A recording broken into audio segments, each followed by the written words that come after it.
Endi misha kelgan vaqtda ba'zilarning kallasida biz bayatın dersimizin başında batırlık, kahramanlık işlarga tevekkül qilib turib, yüzleniş meselesini sebep bilen tutup bağladık.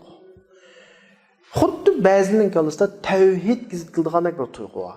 Tevhid ukumu bazı iniq tushundirilmagan vaqtida her şey Allah'ın ilkide, hamma ishni Allah belgileydi, Allah yaratıdı degandek bir ifadeler kullanıldı. To'g'ri ifade.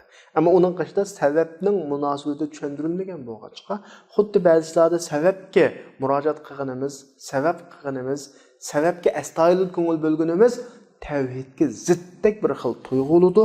Esingizda bo'lsin, bu ikkisi birisi-birisiga asla ve asla zid emas.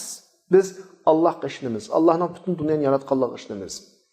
Bütün dünyanı kanuniyet ile yaratganlık qishnimiz. Onda olganda sebepni Allah yaratgan, neticeni hem Allah yaratgan. Serengini Allah yaratgan, serengi arqılıq kelib chiqadigan o'tni ham Allah yaratgan. Biz shuni tushunamiz ki, biz Allah yaratgan serengini surkash orqali Allah yaratgan o'tga erishimiz. Ya'ni sababni qilganimizning o'zi Allohga bo'ysunganimiz yani. Doğru yap kesel saqaydim. Kesilimni bu doğru saqaytdim deyishdan azroq qalbimizdagi tevhid aqidamiz azroq titrab qolgandek tuyg'uludu. Yo'q. Doğruni boshqa yerdan Allah yaratmagan narsadan kelgan bo'lsaqda o tuyg'ulu.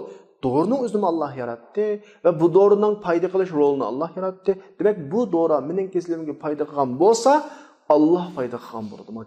Allah şifalık vergen buludu. Bu şekilde buluş gerek. Allah subhanahu wa ta'ala hem öylenge korkmaz irade ata kılsın, şicaat ata kılsın, kahramanlık ata kılsın, kargulaca, karamlık bilen kılıdığan işladın.